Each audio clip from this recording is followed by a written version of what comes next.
Please leave a message after the tone.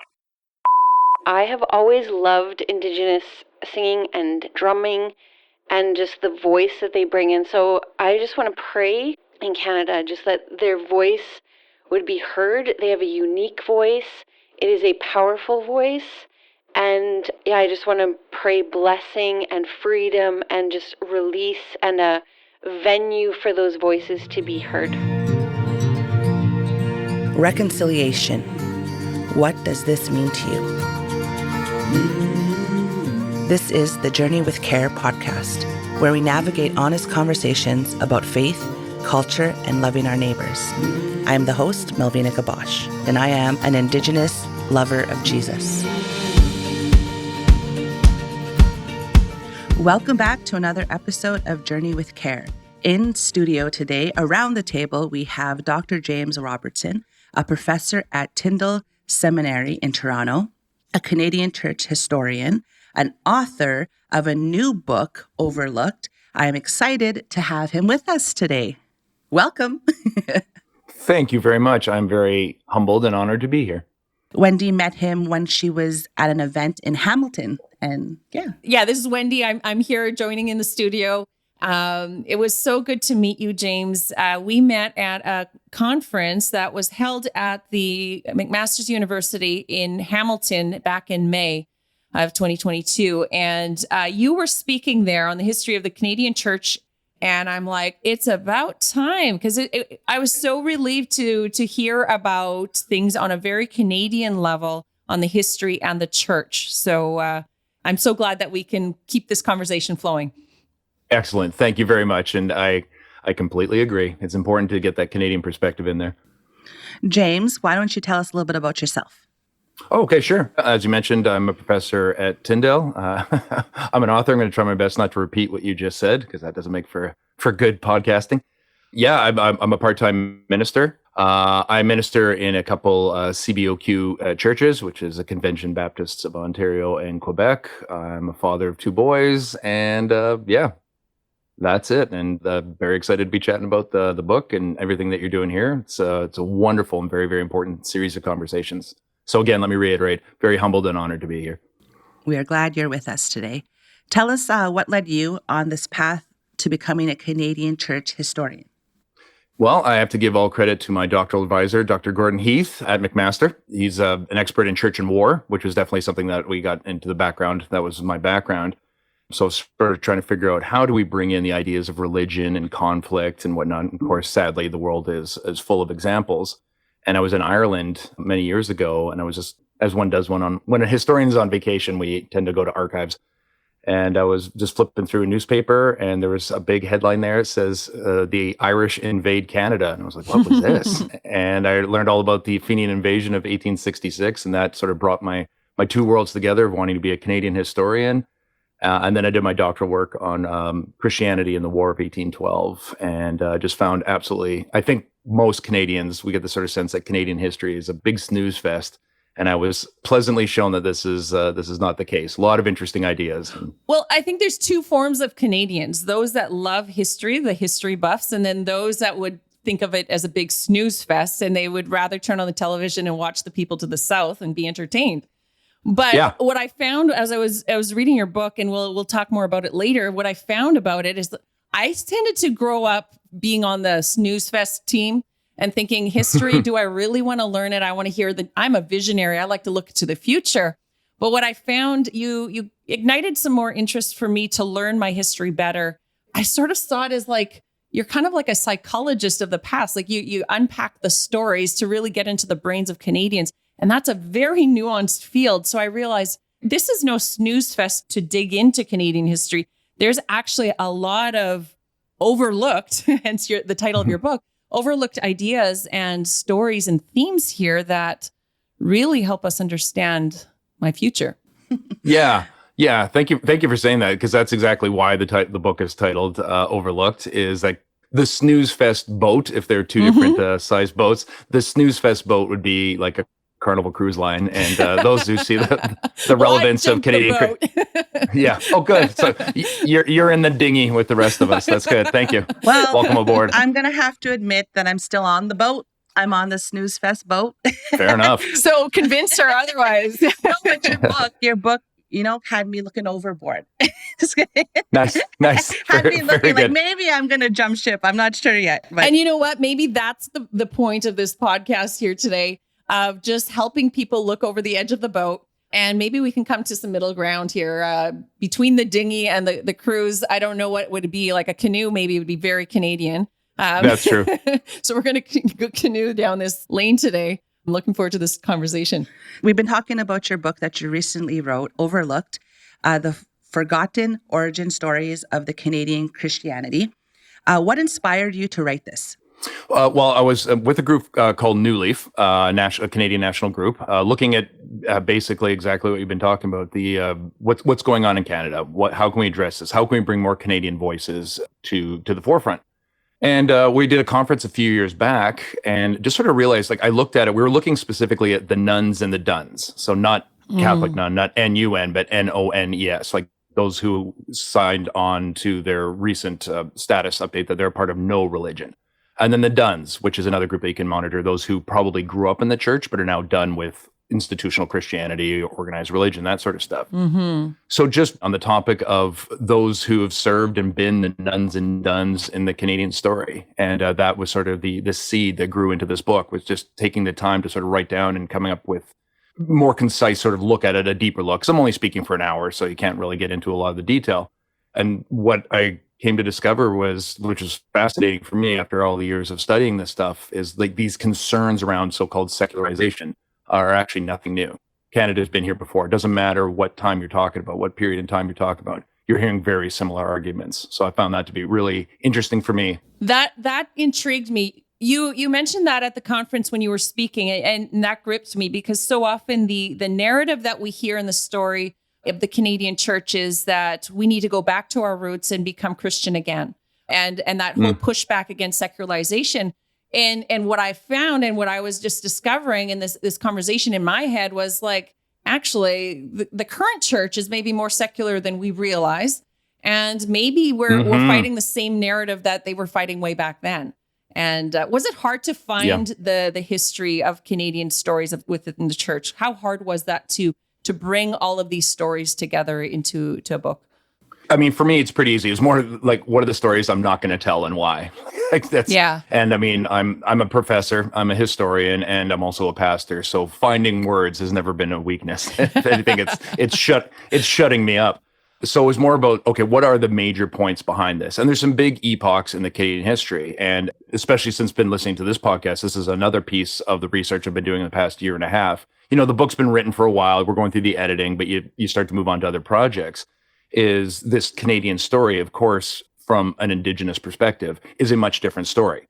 And that had to be a major part of the book as well. So we're sort of looking at it from this perspective, and with the idea of sort of addressing those in Canada now that are concerned about numbers in the church. And unfortunately, that tends to be the majority and the inspiration behind these conversations. So what I was trying to show is that in the early days when we talk about the 1950s and 60s, whenever we went to church, but also into the 1800s, into the 1700s and whatnot, when Christianity was the dominant interpretive paradigm for the Western world, we have very similar situations happening. So one of the major sort of conclusions I'm hoping the reader can draw is that what we're actually talking about now actually is much more influenced by marketing than the Bible. And it's more of we're framing it as a spiritual crisis. We actually have to look at it, the words we're using, the things that are concerning us. It actually seems to be we're communicating more of a market share crisis. Wow. We don't have as much influence as we used to. And that's a completely different thing.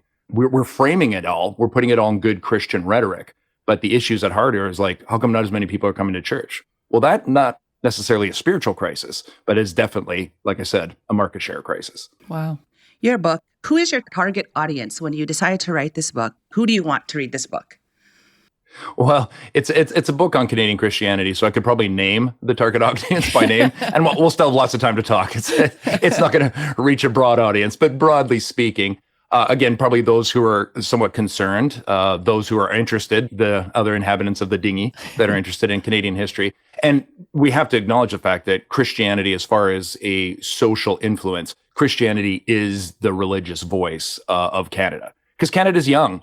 what we call Canada now, it's young. It's, really we can sort of start talking about it, depending if you want to look on the French Catholic side, we definitely got from about the 1500s to the 1700s, but then really the English-speaking side is a child of the American Revolution just as much as America is. And so we have like the 1700s, and then it sort of kind of grows through that. What I found interesting in what you were talking about throughout the book, that interwoven story of the Indigenous people, and then with settlers coming in, that so often we can think that the genesis of Christianity for North America happened when the boat arrived on the shores of North America, of Turtle Island.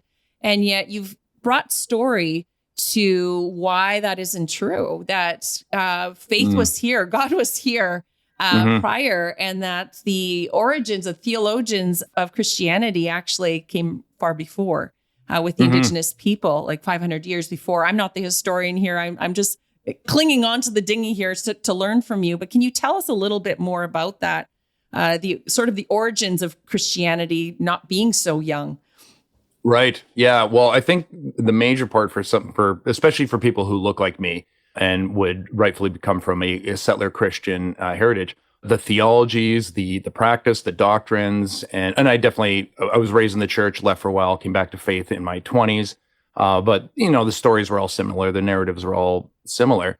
Everything I've been raised in is a transplanted version of Christianity. The only faith that is indigenous to Canada is Indigenous faith and Indigenous Christianity. And I think one of the concerning elements of the present day, for the attention that, of course, we look at the evils of residential schools, we look at the ongoing colonial language, we look at these ongoing tensions between settler, First Nations, Métis.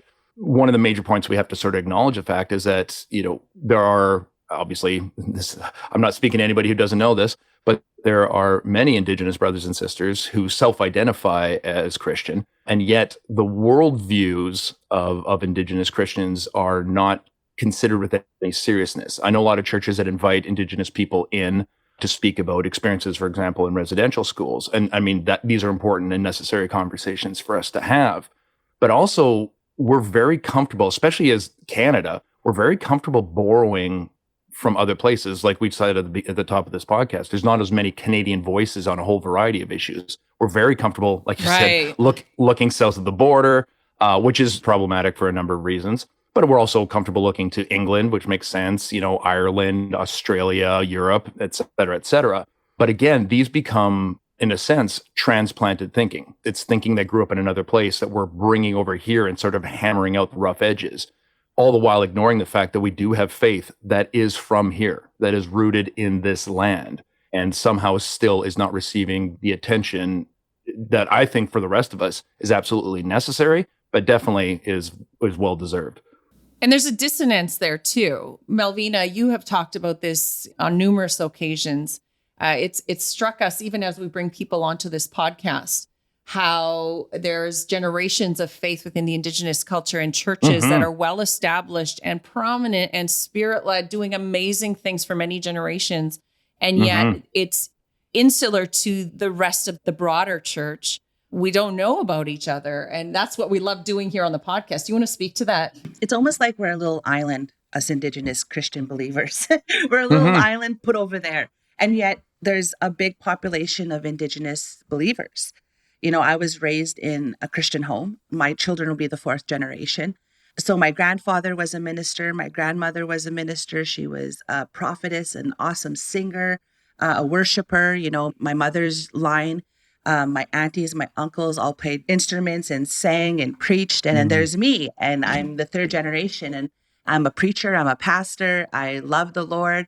And so when God moved me out of what I've known my whole life and put me into, I guess, the bigger church, the wider church, the, capital C type thing, environment, I noticed that not many people had that connection to Indigenous people or Indigenous believers.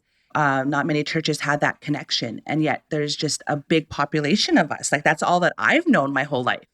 But that group of people and this group of people don't intermingle. They don't know each other. They don't fellowship with one another. And, I think that's the heart of the podcast, right? And if we look closely, there's a layer here within, I can just speak from the white Christianity that I've come from, of spiritual cloak that we have for this systemic racism almost, or prejudice of we want to discern to make sure that spirituality is the way, the truth, like the theology is okay. We want to make sure that doctrine is so important, all that cognitive stuff, not to just diminish the value of theology. I believe in good theology. I believe the church should be literate, but it's almost through our own lens we can judge if this spirituality fits the bill. Yeah. Rather than the other way of saying, teach us in a posture of learning. What do we have to learn as transplanted Christians here on Turtle Island?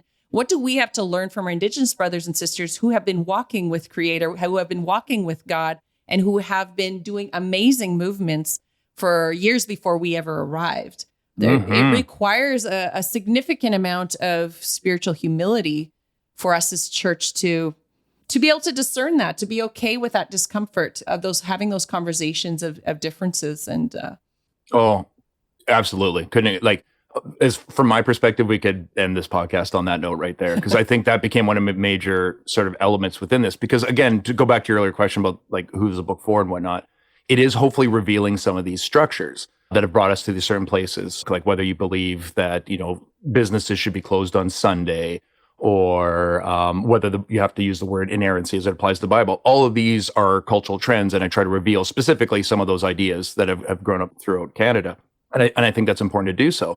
But to return to the first episode of this podcast, and I remember listening to this on the road, and Melvina, you were sharing your story, and it was such a powerful story. And it's sadly one I've heard from my smaller collection of Métis and First Nations students of this almost sort of cultural shame, I believe is the word, or pain. And this is where uncovering the systemic things that brought us to, and whatever your perspective is, uncovering how you got here, I think is just a good way that history can actually help. But it's also, I would say, it's absolutely incumbent upon Canadian Christians right now to recognize the truth in what has become, sadly, a controversial idea, is that we have institutions, we have worldviews, we have a construction of a nation that consciously, repeatedly, and was not even subtle about it, actually wrote it out, disenfranchised Indigenous people in the name of Christ. And that is an important thing for us to recognize, because while we may be using better words now, while we're much more aware of it than, for example, our settler ancestors in this nation, if we're not addressing these structures, there's going to be no real change. And any historian writes in the hopes that education will bring change. And then to wrap this up, in the last, the conclusion of the book, I think James Baldwin, the amazing African-American scholar from middle of the 20th century, his point about history is absolutely apt. It's not a study of the past. It's a revealing of the fact that history is alive in us. It, in large ways, shapes our destiny. It definitely influences our biases, our prejudices, our worldviews, our passions. So what I like to say to my students is what we're doing in these courses is naming the voices in your head. You believe in this. Well, let's look at the history of who said that? Why do you hold on to it? And sometimes, and this can be uncomfortable for people, sometimes they find theologies, practices, whatnot, that's been harming them for years. And they have now the permission and the ability to jettison that and actually pick something up that'll serve them better. And that's your point. This is not about bad theology. This is not about backsliding, deconstructing, all the words that the church has used to keep people in line in history. This is about having a genuine experience of God. And if we know one thing about God, is that he is really comfortable knocking down our human-made walls. And that's fun for me because I do occupy a position of influence, authority, power, et cetera, et cetera. It's absolutely essential, as if we hope to go forward with any kind of actual reconciliation, is to recognize, just like you said, that there is Indigenous Christianity here that is powerful, that has been overlooked, and in many ways can actually show us arguably the only path forward if we want to have a future-focused lens. We also talk about trauma a lot in Care Impact. And what you just said about it's not just in the past, it's actually what you're living out in the present. You're experiencing trauma today. And so I think across our land, if we want healing in our land, we have to go historical. Yeah. Right? Yeah. If that isn't an invitation to get into the dinghy, I don't know what is. Because if we want to heal, if we're serious about, instead of just kind of giving we want truth and reconciliation and we wear the orange shirt, we can really quickly go into virtue signaling even as a church that's trying hard. But if we don't dig into those stories, we are actually not really willing to do the hard healing. And the unfortunate, the unfair thing for me, Melvina, is I get a choice to, you don't get to choose. And I think that is a profound thing, that something that we as the white believers need to sit with. We get to choose reconciliation, but you have to work out the past. And I like to frame it too. If we want to go biblical, we get the ability to play the role of Cornelius. Yes. And what a gift. And Cornelius becomes absolutely a catalyst in the shift in the book of Acts that sees the Gentiles brought back into the Christian faith. But never forget, he occupies a place of power. He's literally a crucifier. And it's incumbent upon Protestant and Catholic, and again, that your episode with, is it Jim Thunder? Yeah. Oh my goodness. But so for both Catholic and Protestant, there is this invitation of like, there is a biblical path here. There is a Christian path here. But one of the trajectories I see that concerns me about the conversations around reconciliation today, and again, I cannot say this strongly enough, historians never predict the future. That is not our game, and humans are complex, and life is very weird, and so it's a fool's errand. But one of the trajectories I see is in the early days, so we're talking like the Cartier days, like 1500s, 1600s, where the various indigenous communities outpopulated the French, the European. There was fear, but there's also a necessary mutual reliance on each other because the Europeans were going to starve to death, get disease, et cetera, et cetera. Some of the history of this has been sort of brushed over because we know how the story is going to unfold. And then European, superiority and weapons, of course, germs, and et cetera, happens. Then as we get into about the 1800s, as Canada, as we call it, is industrializing, getting stronger, more stable, has more money, there's more people. There's this weird shift in about the early 1800s where Indigenous people are almost viewed, and I say this, and this will come off offensive, and it's intended to be so, but these are not my words. But it's almost like looking at the Indigenous people almost as pets. Of course, in the background of that is all very much at that point, the idea, like there's that Eurocentric, there's the whole idea of race, like different races have different strengths and whatnot, like what we would rightfully call racism now. But this is quote unquote scientific at the time. And so the different races have different ranks. And of course, at the top of that is obviously the Anglo-Saxons and white, et cetera. So there's almost a sense because the Indigenous people are less and less of a threat, they're pets. And they're called like the children of nature. And they're like, oh, aren't they? They're whimsical and wonderful. And I mean, these are ideas that are still alive today. And that is what actually gives permission, and not only just permission, but almost a Christian obligation to institute the residential schools because we're gonna educate and civilize these people. Where this concerns me, and of course, and then we see that for over 100 years of just absolute, and I don't throw this word around lightly, evil. Yeah. Absolute evil, abuse, trauma, murder, sexual assault, ongoing. And the residential schools become the first in a whole bunch of degradations. In World War I and World War II, any Indigenous person on Turtle Island that wanted to enlist had to give up their what they called Aboriginal citizenship at the time. Wow. So then they come back from fighting in a war, which is already traumatic enough, and have nowhere to go because they don't belong in settler Canada and they're no longer allowed on their reserves. So you have this trauma that goes on. And what concerns me about today is, while the rhetoric is better, while the issues are definitely coming to the forefront, there is this, Thomas King's Inconvenient Indian nails this right on that. Like, it's so funny. And we'll put the book in the show notes so people can follow up with that. Yeah. Like he is Mark Twain in his wit and his humor and his insight, and it's brilliant. But this idea of co-opting, again, various Indigenous cultures to, like you said perfectly, to virtual signal, to see, look how progressive I am, et cetera, et cetera. But what I feel like is the trajectory, we're back to the pet. And that concerns me because it's not like we're going on a hill and coming back down now and we're going to finally get back to a more equitable relationship.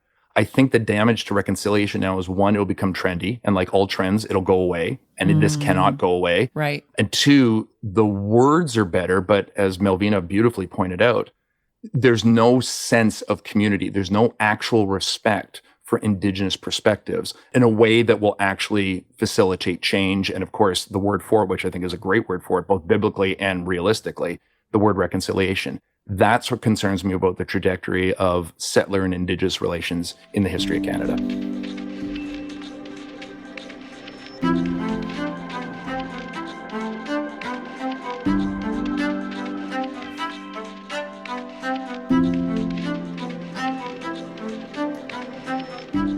I actually want to ask you on a more interpersonal level, what does reconciliation mean to you? Okay, so brief preamble. I warned you that I was wordy. I'm so sorry. Brief preamble is how I was trained is you divorce your feelings from the research. And I think there's merit in that because the chapter on reconciliation in my book was the hardest to write. And I went back It over was and hard over. to read too. It's brutal. It was I was actually sick to my stomach. Yeah, many times. I snapped on somebody who made a tone deaf comment, and it was at a child's birthday party, and I snapped at them from across a room, and then I was like, "Whoa, I'm carrying this very much on the surface," because there's a lot of emotion in this.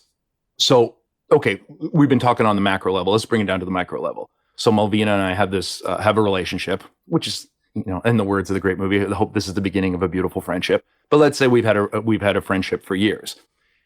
And if I have been perpetually and constantly doing something that harms you, maybe not intentionally, maybe not physical, but I'm using insensitive language. We can put it right down to a baseline. Like I'm just saying something about you or to you that you don't appreciate.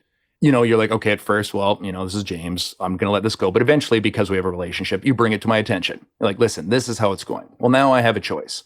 I can be like, well, I didn't mean it like that. And we can have all those fake sort of, I'm sorry that you feel that way. Those terrible apologies that are just reiterated. For me, if I'm going to follow that Nazarene carpenter, that super cool God of mine, human that lived 2,000 years ago, I don't have an option other than to be like, I hear you. You're right. It is now my choice to value our friendship or my desires. And what Christ has taught me is that our friendship matters more in the economy of God. And therefore, my rights, my desires, which we've heard so much of in the past few years and people reacting to that. And what saddens me is, of course, a lot of Christian voices are hopping on that as well. But if we are followers of Christ, I mean, it's right in Philippians 2. Like he didn't consider equality with God something to be grasped, but he humbled himself to the point of death on a cross. At the very least, I can look at my sister in Christ and say, you know what? I'm sorry. You're right. I will do better going forward. Please forgive me. Yes. And then that gives you the chance to say, I do forgive you. And lo and behold, reconciliation and a new path forward. That's on the micro scale. And in some ways, it's more personal. So thank you for bringing the interpersonal into it. And in that way, it's easier. So we can all model that. Obviously, when we get to the macro national scale, there's a lot more complexities in it, but the theme and the story is the same. And then to close, I would argue this. I think probably the complexity of the macro scale is why Jesus and Paul and Peter and all those New Testament writers constantly warned us against chasing after worldly principalities and powers. It gets too big and cripples the faith, a genuine faith. So really, reconciliation is, and I say this in the book, this is the most basic level of human interaction as Christ wants to demonstrate it to us. So why we're fighting against it just shows me how far from the gospel we've actually wandered. And for a passive aggressive Canadian, it would be easier in the pursuit of, and I say this broadly because I think we can broadly understand that term because we have those tendencies. Sorry, not sorry. Yeah. When we're talking about reconciliation, I think we can go back to what that danger you were talking about before in that sort of pet type phase, coming back to that, we can almost avoid any conflicting conversations or anything that would be hard to have those difficult conversations. We can quickly bow out, sorry ourselves, and excuse ourselves out of that conversation rather than apologize and correct and move on. And so I think that is a challenge that we don't tiptoe around our brothers and sisters. We have deep conversations, go deep in a respectful and honoring way. That Melvina, one thing I love about discussing things with Melvina, that she can call me out on things and rightly so. But I need to sit with that. I need to receive that and not just like tiptoe around her because she's Indigenous, but that how do we do this? How do we do reconciliation? How do we lead together in an honoring way? We've spent a lot of time on that because we don't want to just have the short, cute way of almost tokenizing this relationship. She's so much more valuable than that. And I think that's a call to the church that we need to go deep and have those deep conversations at a deep relational level that we're really brothers and sisters. We are the body of Christ. Absolutely. Right? Not prosthetics. Yeah, me and Wendi, since our relationship began and since partnership began, and we're in fellowship together and we're walking out this journey together with this podcast, we've come to things that not just as a white woman and an Indigenous woman, but we've both had to sit with what is going on. What is the root here? For me, as an Indigenous person, I don't feel that I just have the right to feel a way or to be offensive, or it's my right, or you should do this for me and do that for me, because I'm tokenizing myself if I think like that, right? So I have to do the work. I have to do the work and say, okay, so why is it that I'm feeling this? Why did this trigger me? Why is this not sitting well with me? And then I have to go to God in prayer about it. And he has to reveal that to me so I can be able to approach Wendi in a way that I don't feel that I'm deserving of something. And that's where I feel like our relationship has walked. We walked through those things. And in reconciliation and anything in reconciliation, I think when you have two people in a relationship together willing to walk out her route and my route and figure it out together, I don't know, that's the future of reconciliation. That's right. We don't tiptoe. We go right deep into conversation. And I think that's what creates authenticity in the relationship rather than sort of a folklorama of Christianities. And we have to be careful not to go there because that would be more comfortable. It would be celebrated. But when we get into deep conversation, some might say, oh, like, Wendi, you shouldn't talk like, but we're going deep. We're going at an authentic level and we're pursuing it not for show. Right. And so sometimes, and we can have those difficult conversations knowing that we honor each other in the end. And I certainly haven't arrived. I've been learning in this journey, but I think the only way to learn is to jump into the student seat and to throw ourselves into uncomfortable situations where we don't have the answers and other people do. And I think we don't have to be afraid of making faux pas. We just have to go in humility. And I think that in anything in reconciliation, it's partnership, it's equality. We're both equal in this relationship. We're both equal in this. And I think that's my hope, that Indigenous people would come to a relationship feeling that with, a non-Indigenous person, is that they are equal, but they also have to treat the other person as an equal partnership in that relationship as well. Oh, powerful. I had a professor by the name of Dr. Joyce Bellows, and she introduced this to me years ago when I was in graduate school, and I've never forgotten this. And she's like, anytime two people in an interaction, if you just look at a math formula, it's 1 + 1 = 2. She's like, now, it will always equal 2. What we've learned in our society is that some people have more value. So, this person is, because of whatever, is a 1.25. She's like, now, if the answer is always going to be 2, that forces the other person to become a 0.75. Wow. Well, the Queen just recently passed away. So the Queen goes into any situation, she's a 1.8. And so everybody around her is a 0.2. Varying scales. Obviously I'm just picking numbers out of the air here.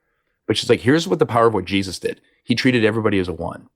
Now, not more, not less. He was never less than a 1, and he never treated anybody else less than a 1. So for those people like the tax collectors, women, the marginalized, they're used to being 0.5, 0.25. So he elevated them to 1. The Pharisees, the religious leaders, the politicians were used to being 1.5, and he brought them down to a 1. So from their perspective, he was a troublemaker. Other people's perspectives, he was a redeemer. And she's like, it was just them. He treated everybody like a 1. And I think you're absolutely right. And again, we have, as followers of God, we have this biblical story. We have these examples. Reconciliation is absolutely a part of our lexicon. It's part of our lived experience.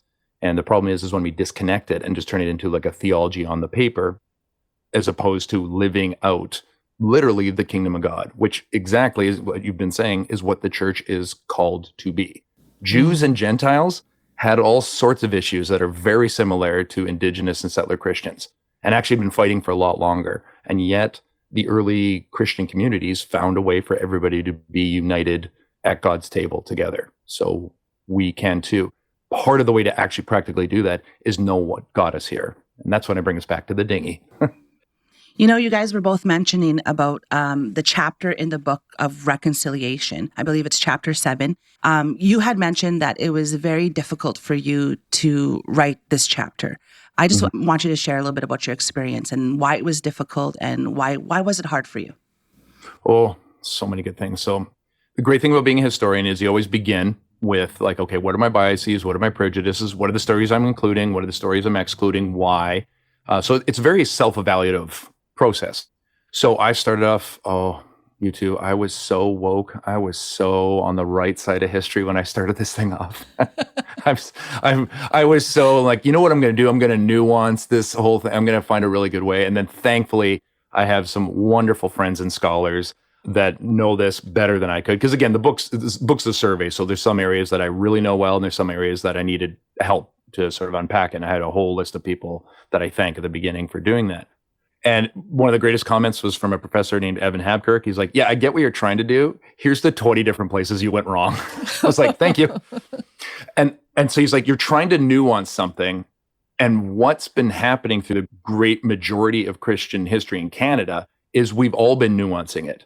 And it needs to be stated. The nuance is not the problem here. The nuance is the problem here. He's like, in order to balance this thing out, you're overlooking a whole bunch of stuff that needs to be told. So I basically scrapped that whole wonderful, very virtue signaling chapter of mine and dug into it. And that's why it took over a year to write just that chapter and found as many resources as I could, as many historical items as I could. He set me on a journey that slapped me in the face with how absolutely unambiguous this was, that from like the Bagot report through like all these different reports from the 1830s to the 1850s, they just basically stated again and again, in order to bring, quote, these people up, we need to sever the relationship between the child and the parent. Take the kids, don't let the parents know where they are, make sure that they learn English, ignore their pagan religions, et cetera, et cetera, et cetera.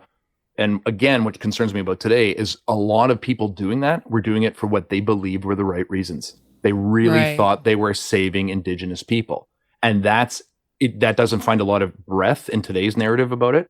But I think that's the big secret, is there's still a lot of people now that think they're doing the right thing, that are just reiterating in new form these old harmful ideas. We have genuine villains. We have people who signed up for these obscure remote places. They were championed as missionary zeal, as being like these champions for Christ. Like, look at them going to save these poor children in these remote places. That's a pedophile. That's a person with a lack of accountability. That's a monster in human form. And so we have genuine villains. And so that story needs to be told as well. But for those like myself, who starts this chapter off in a very self-righteous, the more I wrote, the more I didn't want to write. The more I've read about this stuff, the more I want to shut up and listen, which makes it very tricky when you're both a professor and on a podcast. Maybe it would be better if I just was like, no, you just tell me, but obviously I got to say some stuff. But I felt you did listen. You were the author, but I felt you were listening into these conversations, these historical facts. What I appreciated about that chapter, very difficult to read as well, because you just brought facts together and some different nuanced ideas to the surface that we just don't have articulation for. But at the end, you didn't wrap it in a pretty bow. You didn't redeem the story because it is yet to be worked through. Yeah. You presented it in a very honest way, that you shared your discomfort with me in a rightful way. I think it wasn't meant to ease my discomfort. Well, you know what? Actually, that's a very high compliment. And for that, I really do thank you. I hear that and receive that. And I mean, it goes back to episode 1 of this podcast, Melvina, when you speak about this trauma, this inherited stuff. And again, I've heard this from my students. Sadly, I hear you. That makes sense. That is definitely the sense I got from the horrible research that had to do that this stuff actually happened. It's as bad as, and frankly, and this is the part I hate saying, and this is where people think historians are doomsayers. I mean, we know about the unmarked graves, and back when we found the first ones, I was speaking to someone I know who in his adult life discovered he was actually Indigenous. He was adopted and whatnot. So he was walking through being raised as a settler and now embracing his Indigenous identity. And so we were, of course, talking about this. And I said, I know how many residential schools are operating. I know where they're operating. This number is going to get massive. And that, I don't say that lightly. Like, the number of unmarked graves is going to be massive. It's going to be well into the thousands, tens of thousands. And like, there's a moment of, I hope you hear the voice choking me. It's like, I don't actually know what to do with that. And the part that we need to wrestle with now is like, that was done in the name of Christ. And that, for those of us who come from traditions that were involved in that, that's what we need to own.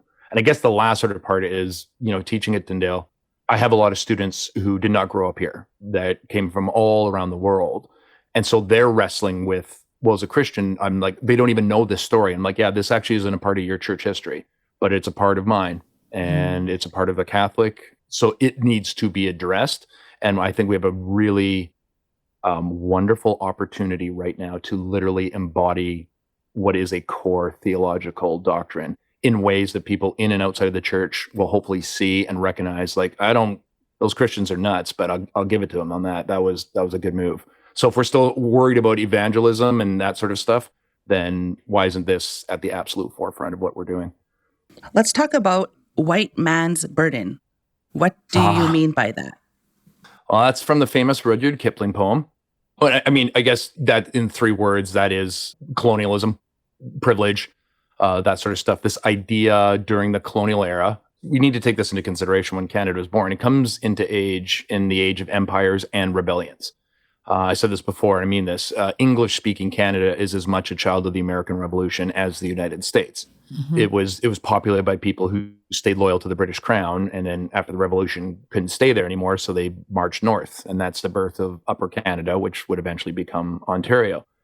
But prior to that, and what the Americans accomplished in the 1770s there, it wasn't a question of empire, yes or no. It was which one.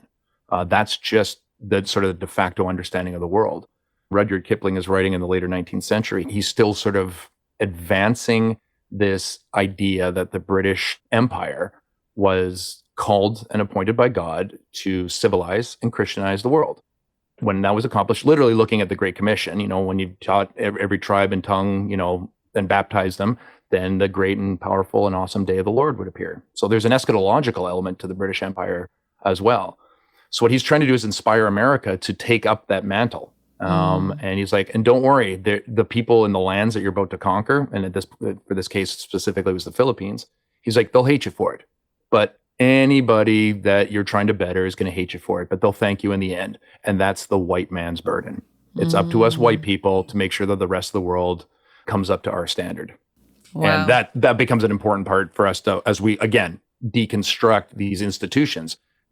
Make no mistake, they are built on, these are the de facto understandings, not just of white people, but of course of many of the various cultures and races and ethnicities, is a better word for it, that they conquered. Like, this was indoctrinated into them. It's like, this is the standard you want to get to. And the more you can assimilate into that, the better your life is going to be. And Jesus was all wrapped up into it, which is why we can laugh at it. But have we ever stopped to really look at it? It's like, why are there so many white Jesuses? White man's burden is sort of like an insight into why that is. And that's where you get the saying, and there's a book written about it, when helping hurts, right? When we think we are doing things for altruistic reasons and maybe just uninformed. We don't know what we don't know, and we want to do things with good intentions, but that doesn't mean that it's always without collateral damage along the way. And I think we can learn from that history. I think it's still alive and well. And we have to check our motives and be honest with ourselves on why are we doing this. And we haven't talked too much about Care Impact and our organization, but that's it's a good segue into why we do what we do at Care Impact. We're focused on the Canadian church, and that's why we got excited when there's a historian talking about the Canadian church history. And I'm like, yes, it's not cut and paste from the U.S. I love my U.S. brothers and sisters. But there's something nuanced that we need to articulate here that I think your book helped me understand better what nuances we're working with. But we exist to connect and equip the church to journey well with children and families in hard places. And we know that those that are most affected, those that are most disempowered or marginalized, are disproportionately the Indigenous people due to the residential schools, to years and years, centuries of decades and decades of oppression. And so we can understand that, but we're trying to find a way forward. It's one thing that the Canadian church has had their hands slapped, and rightly so. And we can read about it even in your work here. But what do we do with that? How do we move forward in a constructive way that we don't just go sing kumbaya in our little quarters and be on with our own life and not discomforted by the realities of our past and the present? But how do we actually help the church journey in a good way to love our neighbor with respect so that it's not a white man's burden, but that it's almost in a student humble seat of how do we walk together in a good way? And so that's the passion that we have as Care Impact, the Academy doing training for the church. And the church isn't, quite frankly, used to being in the student seat. They're usually taking the pulpit. And that's a very big paradigm shift to be in a posture of learning. Yes, we want you to help that youth aging out of care, and we're going to help connect you into the community because we build relationships with agencies and organizations and Indigenous groups. But yes, we want you to be out there, but let's posture ourselves in a learning position. That youth aging out is actually your professor, that mom that is struggling to keep her children or to be reunified is actually somebody we need to learn from because her story is somehow woven into our church history as well. And if we don't do that work, we are those white saviors. We are those people, whatever your color is, we are those people trying to be Jesus to the world instead of seeing Jesus in the people right around us, especially those that have lived here long before us. So I think this history, whether you're on the dinghy or you're still on the cruise boat, we still have to go and learn this history if we want to actually journey in a good way forward. Because chances are, if we're going to just close our ears and go out there and make sandwiches and feed the homeless, we could be likely hurting and not helping in a long-term way. That's my soapbox. What do you have to say, Melvina?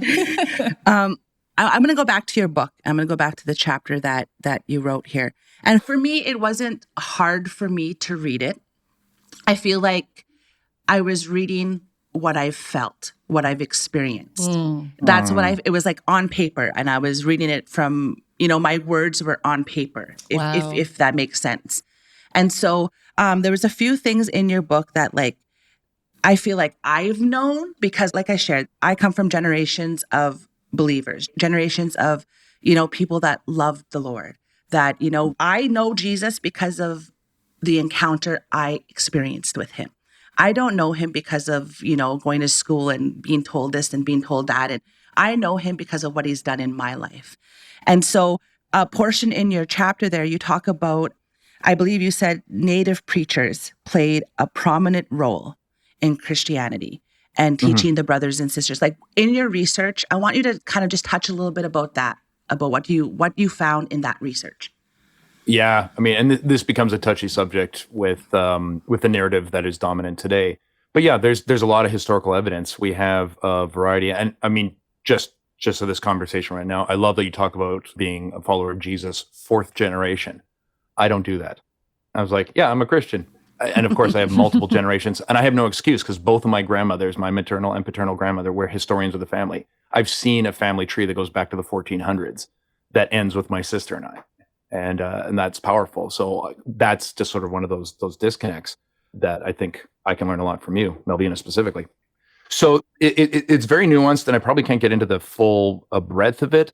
But again, this sort of notion that Europeans came over, they conquered, they destroyed, they systematized, racialized, ghettoized Indigenous peoples throughout Canada.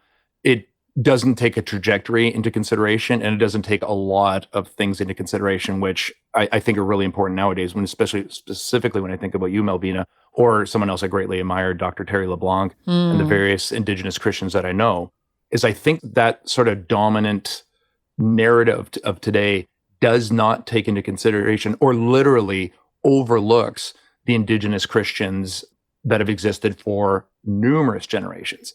And in a well-meaning fashion, kind of reiterates one of the sort of tropes that Thomas King brings up beautifully in his book of sort of putting all Indigenous experiences into one category. Yes. And that's how the Canadian government did it. And that's how the Canadian churches did it. We did it under the one word, Indian. And once you have everybody, this whole diversity of people under one category, I find it still present within myself, even as I'm speaking to you right now. I have to do an extra mental step to recognize that Indigenous doesn't incorporate every single person on Turtle Island or in the place that we now call Canada. There's a profound variety, but I don't think about myself. I don't think I speak for all white people. And so I'm like, oh, wow, that is still very much alive in me. So for the Indigenous people that interacted with the missionaries throughout the late 1700s, early 1800s, as an example, there's a whole variety of responses. Some were absolutely, they were amazed and had no problem calling Jesus their own. Some added Jesus into how they were understanding the world. Some did it for purely political and commercial gain. And what I found that makes me laugh so much, and wish I had more time to put this in the book, was this idea that Indigenous people were just sort of taken over. Again, reiterates this trope that somehow an Indigenous person is not autonomous, is not able to make these decisions for themselves. That look at them, they're just victims. The poor, and of course, we do know there were many victims. But to again put all Indigenous people into the victim basket does the same thing again. And this is one of those sort of subtle tropes that's still alive, because we have these wonderful and hilarious examples, especially when the British and the French were here, of various Indigenous communities playing them against each other, recognizing, oh, these two hate each other. So if we can do this, we can get this from the French. And if we do this, we'll get this from the British. And for a huge chunk of it, they did really well. They loved the Europeans because they were so caught up in their own feuds that many Indigenous communities just used it to their own advantage. Some had genuine faith. Some were tricked. And many were coerced and forced, especially. But that is definitely the later 19th century. It's all there. But basically the railroad, the economy being stabilized, the industrialization of Canada makes most leaders no longer willing to be patient with Indigenous people. And I mean, specifically, we can look at that with Louis Riel and the Métis in the prairie provinces and stuff. He was very successful in the 1870s, but by 1884, 1885, he isn't able to do it as much because there's a lot more military strength behind Canada. So rather than negotiating with him, they just set him up and executed him. So there were Indigenous people within these communities that saw the benefit of it, educated, and this I want to say very carefully, and I write this very intentionally in my book, so I want to reiterate it, but I want to say it very, very carefully. There are Indigenous people who saw the benefit of white education. They were not talking about residential schools. They were not talking about boarding schools. The closest we've got as a comparison is to when parents nowadays, English-speaking parents, put their kids in French immersion. They saw the benefit of being educated in this other culture, but in no way, shape, or form was that a denigration of their own culture. And in your chapter, you really articulate that well, because I'm like, wow, he's going there. But I think it's really well. It pays to pay attention, and this is another shout out to the audience to read the book, because it helps you understand that nuance. Right. I'm hoping, like, I know this is a wordy answer, so I'm hoping that's coming across, because I don't want to oversell the fact it's like, oh, no, the Indigenous were the architects of their own destruction. Not at all. But I do want to capture the fact that just like any other quote unquote people group, there is a multiplicity of responses. And Indigenous Christianity is not a monolithic structure. There's Indigenous Catholics, there's Indigenous Pentecostals, there's Indigenous Baptists, there's Indigenous United, there's et cetera, et cetera, et cetera. And all of them have different ways of doing things. And that's an important understanding, because whatever branch of the faith they hold to, it's still a version of the faith that is native to this soil, that is rooted in this ground. And the problem became when Indigenous Christians were, quote unquote, forced to look like the rest of us, forced to look like us, in the words of Terry LeBlanc. And so I'm not going to buy wingtip shoes and a 3-piece suit. He's like, I'm going to be fully Indigenous me. And oh, lo and behold, Christ is here. And he's showing me a version of himself that I can actually communicate, not only to my brothers and sisters, but I think will actually help a lot of settler Christians as well.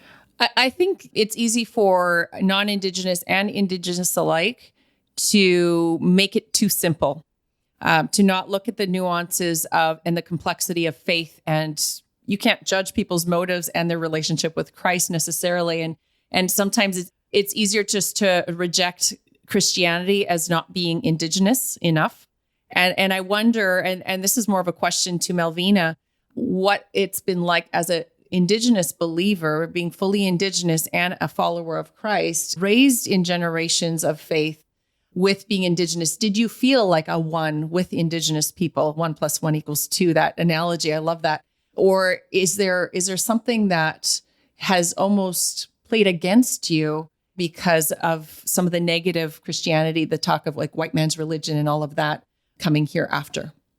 Well, I think I'm very honest with that part of my life. Like, so in the Indigenous communities, there's either you're traditional or you're a believer. And so I was raised in a Christian home.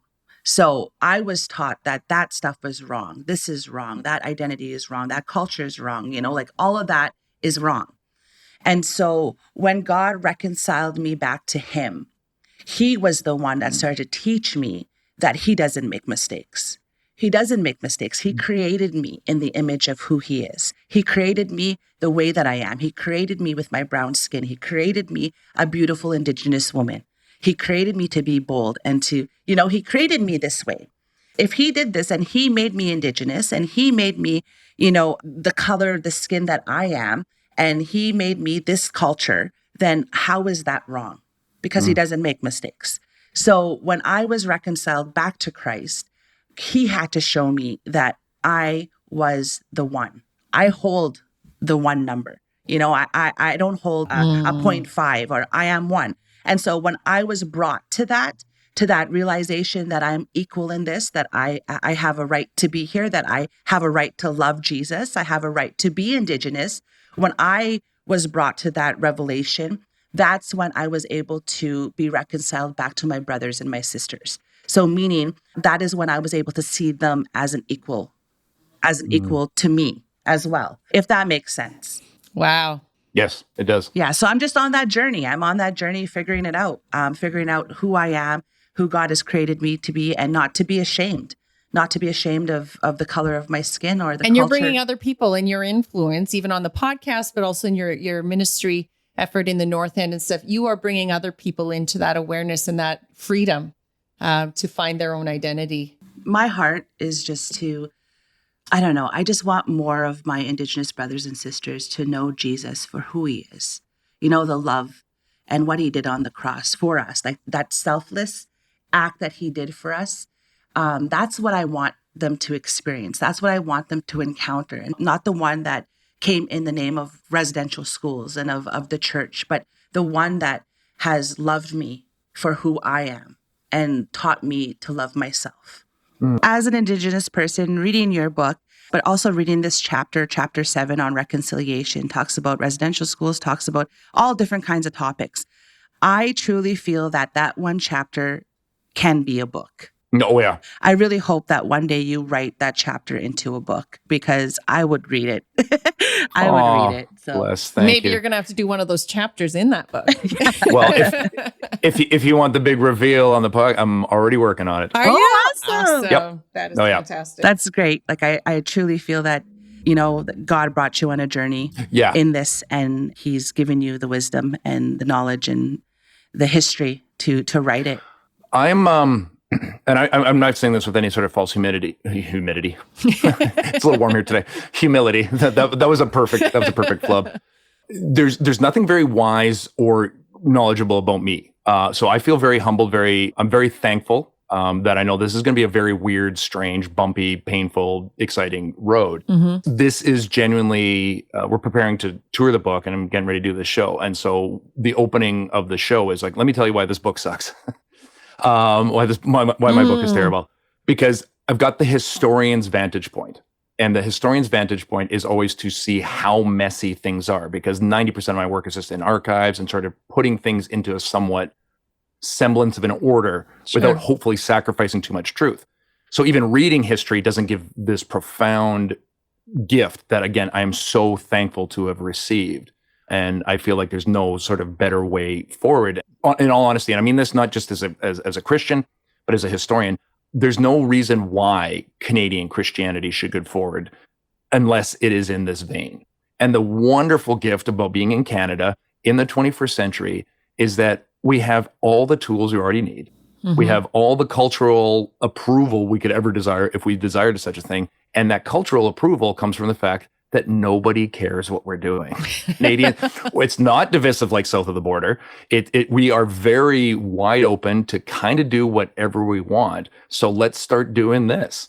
And if we totally flub it up, and if we completely make the mistakes, as Wendi, as you pointed out, as I will continue to do, the good news is no one in Canada is watching. No one will care. All we can really do right now is pleasantly surprise them. Unfortunately, there are some who are trying to chase that powerful influence. I'm like, oh, can't you see how that's gone awry?